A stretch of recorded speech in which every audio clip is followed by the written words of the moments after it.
نحمده ونصلي على رسوله الكريم فأعوذ بالله من الشيطان اللعين الرجيم بسم الله الرحمن الرحيم إن الله وملائكته يصلون على النبي يا أيها الذين آمنوا صلوا عليه وسلموا تسليما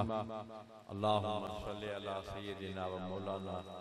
محمد وعترته بعدد كل معلوم لك۔ آج کی اس نہایت متبرک تقریب کے میزبان حضرات، معاونین حضرات، اس جلسے کی انتظامیہ اور اس جلسے کی سرکاری انتظامیہ یعنی حد کا S H O, D S P اور ایس ایس پی صاحب اور ان کی ٹیم، اور آج کی اس تقریب میں تشریف لائے ہوئے میرے مسلمان بھائیوں، دوستو، السلام علیکم ورحمۃ اللہ وبرکاتہ۔ عزیزو دوستو، میں نہایت سخت مصروفیت سفر، ربیع الاول اور ربیع الثانی، یہ 3 مہینے ہماری مصروفیت زیادہ ہوتی ہے، کیونکہ یہ 3 مہینوں میں میلاد شریف بھی آ جاتا ہے، حضرت مجدد الف ثانی شیخ احمد فاروقی رضی اللہ تعالی عنہ کے وصال کا دن بھی آ جاتا ہے، اور پھر حضرت غوث اعظم سیدنا عبدالقادر جیلانی رضی اللہ تعالی عنہ کا ذکر خیر بھی ہوتا ہے، محافل منعقد ہوتی ہیں، اور اس سال تو یقین کیجئے کہ اتنی محافل منعقد ہوئی ہیں کہ جس کی حد و انتہا نہیں۔ ہر گھر، ہر گلی میں ایک تقریب ہوتی ہے۔ دعا ہے کہ اللہ تبارک تعالیٰ اس ذوق میں مزید اضافہ فرمائے۔ عزیزو دوستو، ویسے ایک جلسہ ہوتا ہے، اس کا موضوع بنا کے تقریر کی جاتی ہے، لیکن یہ سال ہم نے حقوق الوالدین پہ رکھا ہوا ہے، اور حقوق الوالدین پہ ہی بولا جاتا ہے، اور آج کا یہ اجتماع بھی اس چیز کی غمازی کرتا ہے اور تقاضا کرتا ہے کہ حقوق الوالدین پہ ہی بولا جائے۔ اور الحمدللہ یہاں آپ کے محلے میں ایک عجیب قسم کی مجھے خوشبو آ رہی ہے، وہ یہ کہ دوسرے جگہوں پہ جاتے ہیں تو معمر لوگ وہ تشریف لاتے ہیں جلسوں میں، باقی نوجوان لوگ وہ آتے ہیں لیکن کم ہوتے ہیں، اور آج کی اس تقریب میں 95%، 98% لوگ جو ہیں وہ نوجوان حضرات تشریف لائے ہیں۔ اللہ ان کے ذوق کو قائم و دائم رکھے۔ عزیزو دوستو، میں بلا کسی تمہید کے آپ کو ایک دو باتیں عرض کروں گا، اور انشاءاللہ العزیز آپ اس پہ عمل کریں، اور دنیا اور آخرت کے لیے کافی ہوگا۔ میں براہ راست اپنے موضوع پہ، اپنی بات پہ آنا چاہتا ہوں، وہ یہ کہ جب مکہ شریف فتح ہوا، رسول اللہ صلی اللہ علیہ وآلہ وسلم بیت اللہ شریف کی طرف تشریف لے جا رہے تھے، تو ایک صحابی نے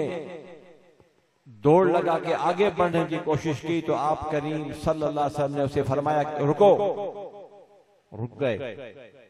آپ نے فرمایا تم ہم سے کیوں آگے نکلے ہو، کیوں دوڑ لگائی ہے، صف کیوں توڑی تم نے؟ تو اس نے عرض کیا کہ یا رسول اللہ، میں نے منت مانی ہوئی تھی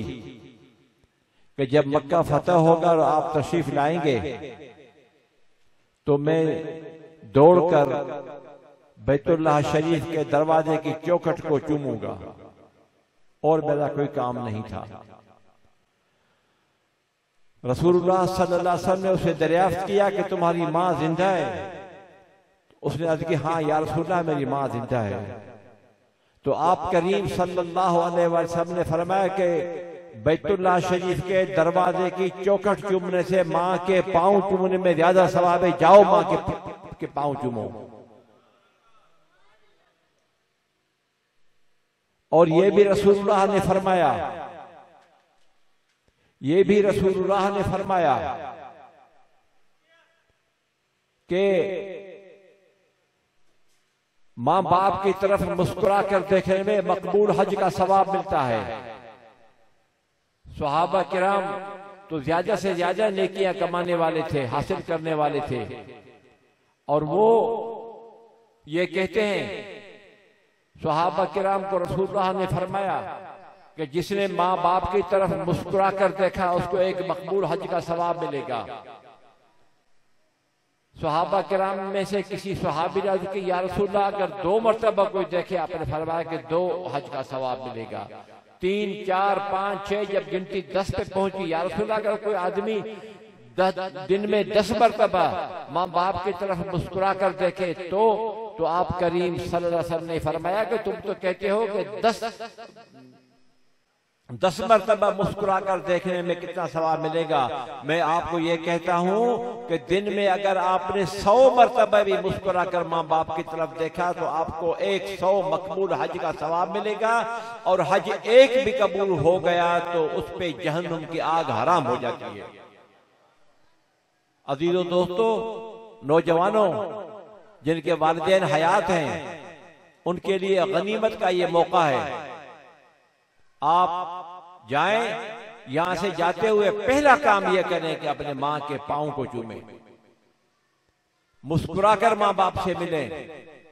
اور آج کل تو نوجوان آتے ہیں گھوم پھر کے دھندا وغیرہ کر کے باہر گلی میں کہیں بیٹھ جاتے ہیں اسٹریٹ لائٹ پہ یا کیا کچہری، یا کہتے ہیں وہ خدا کے بندو اپنے ماں باپ کو ٹائم دو، ملو ان سے اور ان کے پاؤں دباؤ، ان کی عزت کرو، جو بھی ہو سکتا ہے ان کو خوش کرنے کے لیے وہ آپ کریں۔ اللہ تبارک و تعالی ہم سب کو عقل سلیم عطا فرمائے۔ اور آپ کی خدمت میں میں یہی عرض کرنا چاہ رہا تھا کہ ماں باپ کی عزت کریں، اور کسی کو بھی پتہ نہیں ہے کہ یہ حج قبول ہوا نہیں ہوا۔ جنازوں میں جاتے ہیں، جنازہ نماز میں ہم نماز جنازہ پڑھتے ہیں، نماز جنازہ پڑھنے کے بعد کسی کو پتہ نہیں ہوتا کہ یہ بندہ کہاں جائے گا۔ بے شک بہت بڑا عالم ہو، محدث ہو، فقیہ ہو، اللہ کا ولی ہو، لوگ اس کو یہ کہیں گے اس کے ساتھ تو کوئی ولی اور کوئی ہے ہی نہیں۔ یہ سب کچھ بالکل بجا آپ کے کا جو گمان ہے صحیح ہے، لیکن عزیز و دوستو کسی کو کوئی پتہ نہیں ہوتا کہ اللہ اس کو کہاں رکھے گا۔ کسی کو پتہ نہیں ہے کہ اللہ اس کو کہاں رکھے گا، کس ماحول میں جائے گا۔ لیکن اگر آپ کسی ایسے جنازے میں گئے، ایسے جنازے میں آپ گئے ہیں کہ جس جنازے میں آپ کو پتہ ہے کہ یہ اس نوجوان کا یا اس شخص کا جنازہ ہے جو ماں باپ کا نافرمان تھا، تو آپ یقین سمجھیں، یقین کر لیں کہ یہ سیدھا جہنم کی آگ میں جلنے کے لیے جا رہا ہے۔ اور وہ جہنم کی آگ وہ آگ ہوتی ہے، وہ خالدین فیہا ابدا والی آگ ہوتی ہے۔ عزیزو دوستو، ایک صحابی تھا، اس کا انتقال ہوا، رسول اللہ صلی اللہ علیہ وسلم نے لوگ آئے کہ حضور اس کی نماز جنازہ ادا کی جائے، تو آپ کریم صلی اللہ علیہ وسلم نے فرمایا، آپ کریم نے فرمایا کہ اس کی ماں اس سے ناراض ہے، جاؤ اس کی ماں کو راضی کرو، اس کو بولو کہ اس کو بخش دے، تو اس کے بعد نماز جنازہ ادا کریں گے۔ لوگ گئے، صحابہ کرام ہی تھے، وہ گئے اس خاتون کے پاس کہ اماں آپ اپنے ہمیں رسول اللہ نے صلی اللہ علیہ وسلم نے بھیجا ہے اور آپ مہربانی فرمائیں اس کو بخش کریں، تاکہ اس کو آپ بخش کریں تاکہ نماز جنازہ کی ادائیگی ہو۔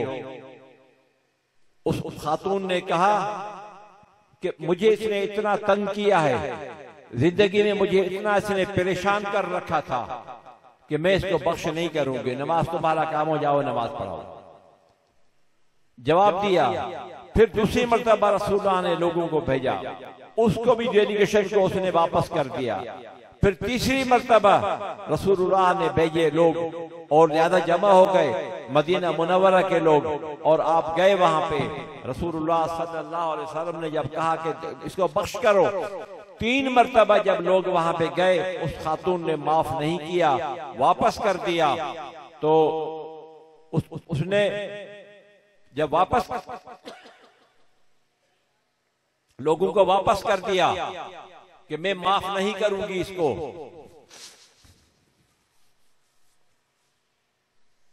میں اس کو معاف نہیں کروں گی، تو رسول اللہ کو جب یہ پتہ لگا کہ اس نے تیسری مرتبہ بھی لوٹا دیا، لوگوں کو واپس کر دیا، تو آپ کریم صلی اللہ علیہ وسلم نے فرمایا، حکم دیا کہ لکڑیاں جمع کرو، اس کے ڈھیر کے اوپر اس کو رکھ کے آگ لگا دو۔ جب لکڑیاں جمع ہونے لگی، آگ جلانے کا،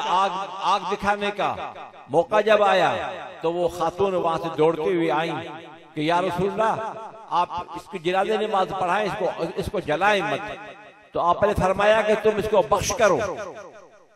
تب اس کی جنازہ نماز پڑھیں گے۔ تو اس خاتون نے کہا کہ نہیں، بخش میں نہیں کروں گی، مجھے اس نے اتنا تنگ کیا ہے، بخش نہیں کروں گی، لیکن آپ اس کی نماز جنازہ۔ آپ نے فرمایا کیوں پڑھیں؟ اس نے کہا یا رسول اللہ، نماز اس لیے پڑھیں کہ اس کو تکلیف ہوگی، جلے گا تو اس کو تکلیف ہوگی، اس کے روح کو تکلیف ہوگی۔ تو آپ کریم صلی اللہ علیہ وسلم نے فرمایا کہ اے بدبخت عورت، تو تھوڑی چند لمحوں کی بات ہے، وہ آگ تم اپنے بیٹے پہ برداشت نہیں کر رہی ہو، وہ اپنے بیٹے پہ تم نہیں کر رہی ہو، لیکن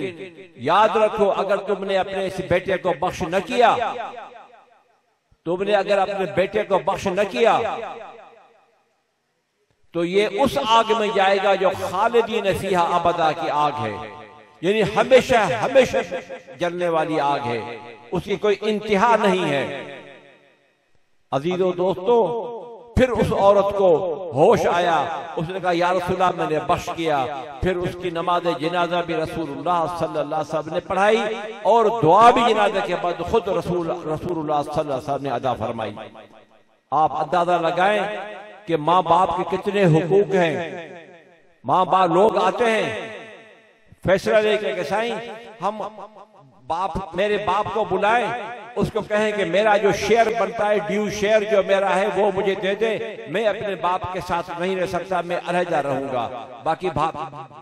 دوسرے بھائی میرے وہ مجھ سے بنتے نہیں ہیں، یہ کیا وہ کیا۔ یاد رکھیں، جب تک ماں باپ زندہ ہے اس وقت تک بیٹے کی کوئی اس کی ملکیت میں حق نہیں ہے، اس کا کسی قسم کا اس کا حق نہیں بنتا۔ ہاں، فوت ہو جائے تو پھر جو جائز ورثہ ہوں گے ان کا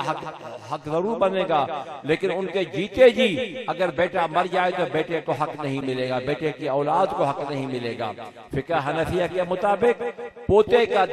دادا کی ملکیت میں کوئی حق نہیں بنتا۔ ہاں، باپ کی زندگی میں اس کو جو دے دے دادا وہ اور بات ہے، لیکن اس کے مرنے کے بعد باپ مر گیا، بیٹے بیٹھے ہیں،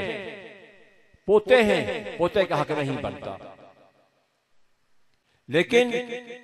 اگر بیٹا آ رہا ہے باہر سے پیسے لے کے ہاتھ میں، اس کی ماں بیٹھی ہے یا باپ بیٹھا ہے یا دونوں بیٹھے ہیں، دونوں میں سے کوئی ایک بیٹھا ہے، وہ کہتے ہیں کہ بیٹا کتنے پیسے ہیں؟ کہا جی اماں یہ 30,000 روپے مجھے ملے تھے، کچھ میں نے وہ پیسے اپنے وہ کھانے پینے میں لیے، باقی یہ 20-25 ہزار روپے ہے، یہ میں لے آیا ہوں گھر کے راشن گھر کے کام کے لیے۔ تو اس کا باپ یا ماں وہ اسے پیسے دے دو، پیسے ادھر، پیسے لے کے اور پیسوں کو آگ لگا دے، جلا کے راکھ کر دے پیسوں کو، تو باپ کو یہ حق پہنچتا ہے کہ بے شک وہ اس پیسوں کو جلا دے۔ لیکن بیٹا فقط اتنا کہے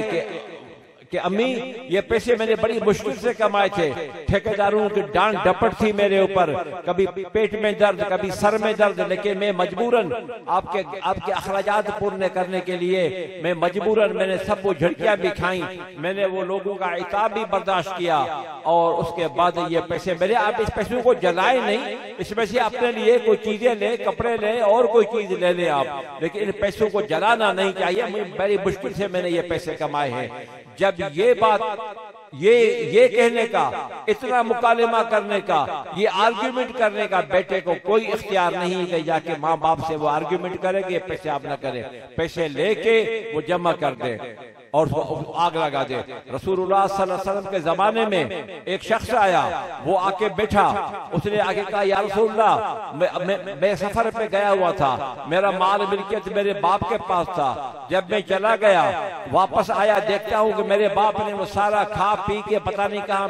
بیچ کے پیسے چھپا دیے، کیا کیا ہے مجھے کوئی پتہ نہیں اس کا، یا رسول اللہ مجھے اپنے باپ سے فیصلہ چاہیے، آپ ہمارا فیصلہ کریں۔ تو رسول اللہ صلی اللہ علیہ وسلم نے فرمایا کہ اذهب انت ومالک لابیک، اٹھو جاؤ نکلو یہاں سے، کہ تمہاری ملکیت کیا ہے لیکن تم خود اپنے باپ کی ملکیت میں ہو۔ رسول اللہ کی محفل میں دشمن بھی آیا کرتے تھے، ابو جہل بھی آ کے بیٹھا کرتا تھا رسول اللہ کی محفل میں، ان اللہ یأمر بالعدل والاحسان وایتاء ذی القربى، یہ آیت جب نازل ہوئی تو ابو جہل بیٹھا ہوا تھا، ابو جہل نے کہا ہاں اس آیت کا میں مانتا ہوں، تو ثابت ہوا کہ ابو جہل جیسا دشمن، کٹر دشمن، وہ بھی رسول اللہ کی محفل میں گئے، اس کو بھی رسول اللہ نے وہاں سے یہ نہیں کہا کہ تم نکل جاؤ، اٹھو دفع ہو جاؤ، لیکن جو باپ کا نافرمان تھا، باپ کے خلاف فیصلہ لینے کے لیے جو آیا تھا، تو اس کو رسول اللہ صلی اللہ علیہ وسلم فرمایا کہ اذهب انت ومالک لابیک، اٹھو جاؤ یہاں پہ، تم تو کیا تمہارا مال ملکیت کیا، تم خود تمہارے والد کی ملکیت میں ہو۔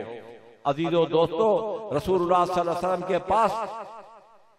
صحابہ کرام آئے، انہوں نے کہا یا رسول اللہ ہم تو کلمہ پڑھ چکے ہیں، ہم مسلمان ہو چکے ہیں، مشرف پہ اسلام ہو چکے ہیں، لیکن ہمارے والدین وہ کافر ہیں، وہ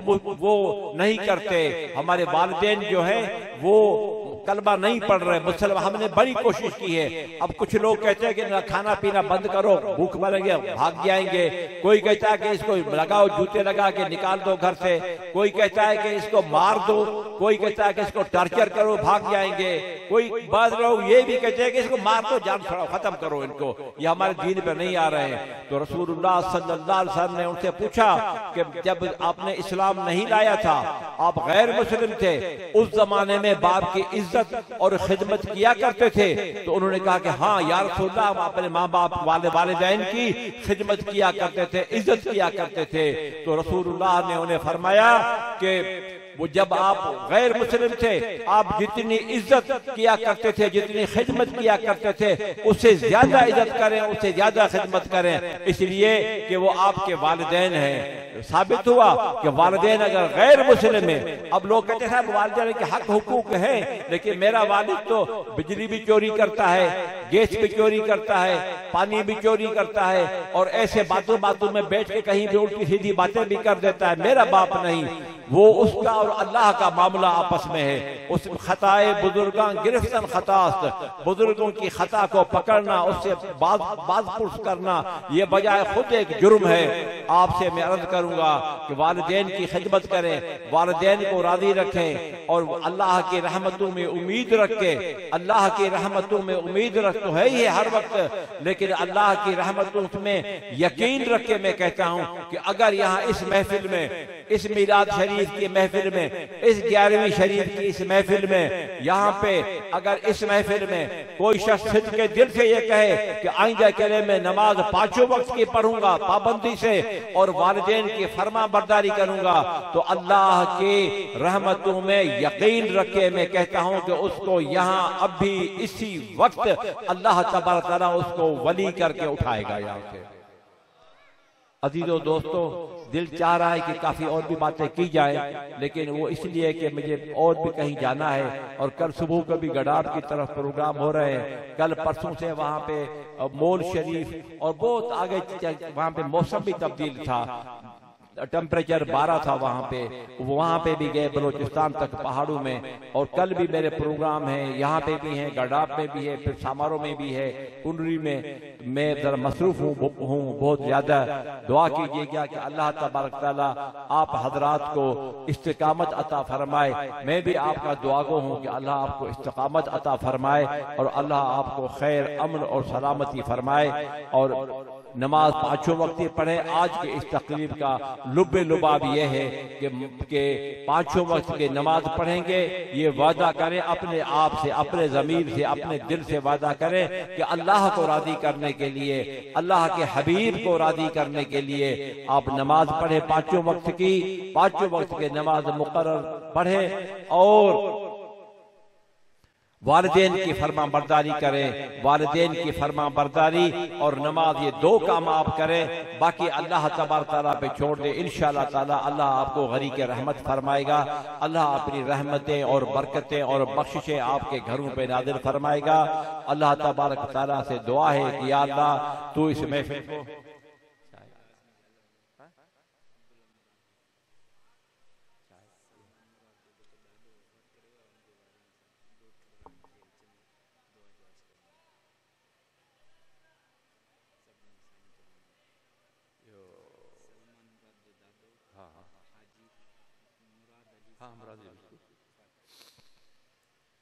یہاں پہ مجھے یاد پڑتا ہے کہ ادھر کے بہت بڑا گراؤنڈ بھی ہے، بارش ہو رہی تھی تو پانی اوپر تو یکساں تھا، لیکن کہیں پہ پانی گھٹنے جتنا تھا، کہیں پہ پاؤں جتنا تھا، گھٹنے جتنا پانی بھرا تھا، اور بارش برس رہی تھی۔ اس برستی ہوئی بارش میں ہم آئے، اور ان بچوں کی شادیاں تھیں، عبداللہ مراد کے بیٹوں کی، اور اس میں کافی لوگ آئے تھے، اور ہمارے نے کہا کہ نماز پڑھنی ہے عصر کی، تو کپڑے پلید ہو گئے، یہ پانی تو یہ پانی نجس ہے۔ پھر ادھر ہی وہاں قریب بھی گراؤنڈ کے قریب کوئی مسجد شریف تھی، وہاں پہ ہم گئے، کپڑے صاف کیے، اور وہاں پہ آ کے ہم نے، تو عام حالات میں اگر وہ موسم اجازت نہیں دیتا، اور عام حالات میں اگر موسم کا مسئلہ ہو، بارشوں کا مسئلہ ہو، تو پھر لوگ کہتے ہیں ٹھیک ہے ٹھیک مولوی صاحب ہے وہ نکاح پڑھا دیں گے، چلو ہم نہیں جائیں گے، کہا جائے پانیوں میں تیر کر تو نہیں جا سکتے، لیکن اللہ کے فضل و کرم سے اللہ نے ہمیں استقامت دی، ہم آئے، ان کی محفل نکاح میں شرکت ہوئی، اور مجھے یہ یقین ہے کہ وہاں پہ جتنے قطرے بارش کے وہاں پہ گرے، اتنے ایک ایک قطرے کے ساتھ ایک ایک ملائک زمین پہ آیا، اور انہوں نے بھی اس شہید کے بیٹوں کی، جو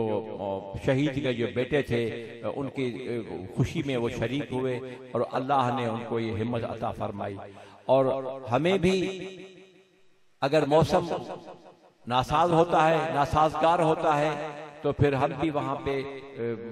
ہم کیا، کوئی بھی شخص پھر اس میں شادی میں تقریب میں نہیں جاتا تھا، موسم خراب ہو گیا، بارش ہو گئی اور بجلی بند تھی، فلاں تھا، لیکن ہمارا اس گھر سے ان کے دعاگو ہیں عبداللہ مراد کے، کہ اللہ تبارک تعالیٰ ان کو شہید کی شہادت قبول فرمائے، اور اس شہید کو اللہ تبارک تعالیٰ سیدنا حمزہ رضی اللہ تعالیٰ عنہ کی جماعت میں شامل کرے، اور ان کی حضرت امیر حمزہ رضی اللہ تعالیٰ عنہ کی قیادت میں دعا ہے کہ اللہ تبارک تعالیٰ عبداللہ مراد کو، ان کے والد کو غریق رحمت فرمائے، اور اللہ ان کے بچوں کو شاد اور آباد رکھے، اور یہ جو محلے والے ہیں ان سے محبت کرتے ہیں، اللہ تبارک تعالیٰ ان محلے والوں کی محبتوں میں بھی اضافہ فرمائے، اور یہ چھوٹے موٹے پروگرام آتے رہتے ہیں، کبھی الیکشن کا کبھی اس کا، لیکن آپ حضرات سے ہم بھی یہ اپیل کریں گے کہ ان کے ہاتھ مضبوط کریں، اور نہایت نیک، نہایت ایک مؤدب ادیب قسم کے ہیں، ہمیں جہاں پہ بھی ملتے ہیں بڑے خلوص سے، بڑے ادب سے، احترام سے ملتے ہیں، میں ان کا ہر وقت دعاگو ہوں، اور اللہ تبارک تعالیٰ سے کی درد پہ یہ دعا ہے کہ یا اللہ تو ان کے گھر کو آباد رکھ، شاد رکھ، اس گھر کو سلامت رکھ، تو اللہ ان کو آباد رکھے، سلامت رکھے۔ ہماری دعا ہر وقت یہاں پہ بھی دعا ہوتی کرتا ہوں، لیکن ہم ان بچوں کے لیے پس غائبانہ دعا بھی کرتے ہیں، اور اللہ وہ دعائیں قبول فرمائیں۔ میرے عزیز دوستو، اللہ تبارک تعالی ہم سب کی آمد قبول فرمائے، اور مجھے یہاں پہ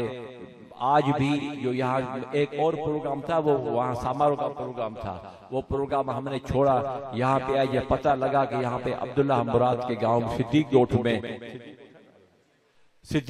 میں یہاں پہ ہو رہا ہے، تو اس پروگرام ہو رہا ہے، تو باقی وہ سامارو کا پروگرام تھا، ان کو میں نے معذرت کی، میں نے کہا نہیں، اس سے محلے والوں سے، ان لوگوں سے میری ایک خصوصی ایک محبت ہے، خصوصی طور پہ ہمارے ایک تعلقات ہیں کہ اللہ تبارک تعالیٰ یہ تعلقات نسل در نسل قیامت تک وہ قائم و دائم رکھے۔ اللہ تبارک تعالیٰ سے دعا ہے کہ اللہ تبارک تعالیٰ ہمارے اس ملک کو آباد و شاد رکھے۔ بطور خاص فلسطین کے لیے میں عرض کروں گا کہ ہم اور تو کچھ نہیں کر سکتے، لیکن یہاں گھر بیٹھے بیٹھے دعا تو کر سکتے ہیں، اپنے فلسطینی بھائیوں کو دعاؤں میں یاد رکھیں، ہر وقت دعاؤں میں یاد رکھیں، گڑ گڑا کر دعائیں مانگیں اللہ سے کہ اللہ ان کو اسے، حالانکہ ابھی جو جنگ ہو رہی ہے وہ چیونٹی اور ہاتھی کی جنگ ہے، چیونٹی اور ہاتھی کی جنگ ہے۔ اب اس میں کیا کر سکتے ہیں بیچارے مسلمان؟ پورے الکفر ملت واحدہ، سارے کے سارے جو کفار ہیں وہ جمع ہو چکے ہیں اسلام کو ختم کرنے کے لیے، اسلامی اقدار کو ختم کرنے کے لیے، مسلمانوں کو ختم کرنے کے لیے۔ اور میں آپ حضرات سے عرض کروں گا کہ اور تو کچھ ہم نہیں کر سکتے، لیکن دعائیں ضرور کرتے، اور جب کوئی کیمپ لگے، لیکن یہ پتہ ہو کہ یہ کیمپ والے جو امدادیں یہ وہاں جائے گی، یہ آپ کو تسلی ہو، تو پھر اس میں آپ ان کے مالی مدد بھی کریں، دوائیاں بھی دیں ان کو۔ اللہ تبارک تعالیٰ اپنا حفظ و امان فرمائے۔ اور آخر میں ان فلسطینیوں کے لیے یہ ایک شعر یاد آ گیا اچانک،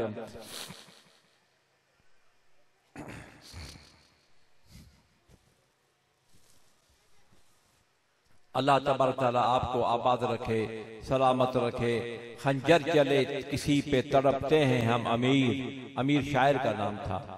خنجر چلے کسی پہ تڑپتے ہیں ہم امیر، سارے جہاں کا درد ہمارے جگر میں ہے۔ کرۂ ارض پہ مسلمانوں کو تباہ و برباد کیا جا رہا ہے، اور تمام جتنے بھی مسلم ممالک کے سربراہ ہیں وہ سب کے سب غدار، جھوٹے اور مکار اور حرام خور ہو چکے ہیں۔ سب سے پہلے دعا یہ کرنی چاہیے، یا اللہ ہمیں عادل حکمران، باہمت اور باغیرت حکمران اللہ پاک ہمیں عطا فرمائے، کہ جو کشمیر اور فلسطین اور ہندوستان کے اندر جو ہمارے مسلمان رہتے ہیں ان کی جا کے مدد کریں۔ وآخر دعوانا الحمدللہ۔